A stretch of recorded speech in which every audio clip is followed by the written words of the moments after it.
पहाड़ों की हवाएं घने जंगलों से होकर गुजरतीं, पेड़ों की शाखाओं को झकझोरती और गुप्त पगडंडियों को छिपा देती। इसी अज्ञात घाटी में स्थित था एक प्राचीन कबीला, चंद्रवंश, जहाँ योद्धा केवल लड़ाके नहीं, बल्कि साए की तरह चुपचाप चलने वाले निंजा थे। इनकी कला में परिपूर्णता का मतलब था गति, ध्यान और अदृश्यता। यह कबीला उन गिने चुने लोगों को ही प्रशिक्षण देता था जो शरीर और आत्मा दोनों को साध सके। उन्हीं प्रशिक्षुओं में से एक था रिकू, जो बचपन से ही अपने मातापिता के बलिदान के कारण इस पथ पर चल पड़ा था। उसके मातापिता, जो कभी चंद्रवंश के महान योद्धा थे, एक मिशन के दौरान मारे गए थे। अपने पीछे वे केवल एक चांद के चिन्ह वाला पदक छोड़ गए थे, एक वादा जिसे पूरा करने का संकल्प लेकर रिकू ने निंजा बनने का प्रण किया था। अध्याय 1, अंतिम परीक्षा। अब समय आ गया था रिकू की अंतिम परीक्षा का, निर्वाण पथ, एक कठिन चुनौती जिसे पार करके ही उसे पूर्ण योद्धा की उपाधि मिल सकती थी। इस परीक्षा में उसे दुश्मन किले में घुसकर एक पवित्र ग्रंथ लाना था, बिना पकड़े गए। असफलता का अर्थ था या तो निर्वासन या मृत्यु। रात के अंधेरे में रिकू जंगल में उतर आया, हवा में विलीन होता हूँ। उसके गुरु तकेदा ने उसे समझाया था, सच्चा निंजा लड़ाई से पहले सोचता है।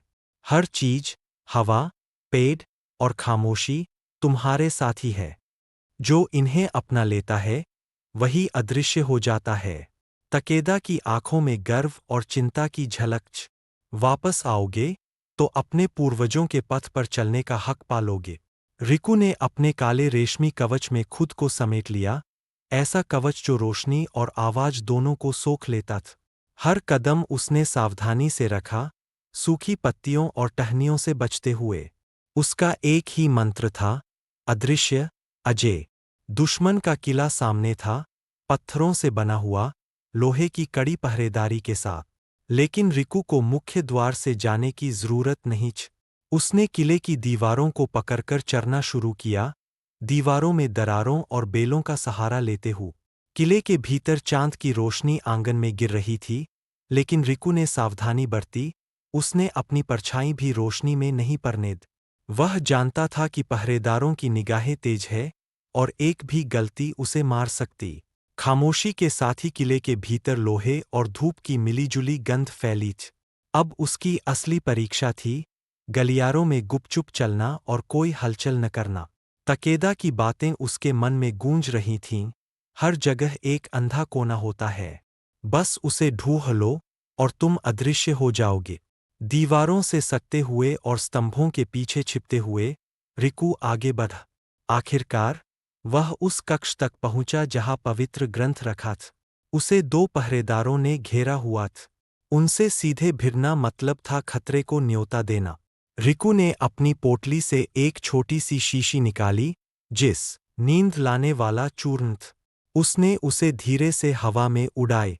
चंद क्षणों में दोनों पहरेदार नींद के आगोश में चले गए। रिकू ने सावधानी से कक्ष में प्रवेश किया। वहां पत्थर के एक चबूतरे पर पवित्र ग्रंथ रखा हुआ था, चंद्रवंश की गुप्त कलाओं का प्रतीक, जिसे पीनियों से सुरक्षित रखा गया था। लेकिन जैसे ही उसने ग्रंथ की ओर हाथ बढ़ाया, उसके भीतर की चेतना जाग उठी। वह थम गया। ग्रंथ एक पतले तार से जुड़ा हुआ था।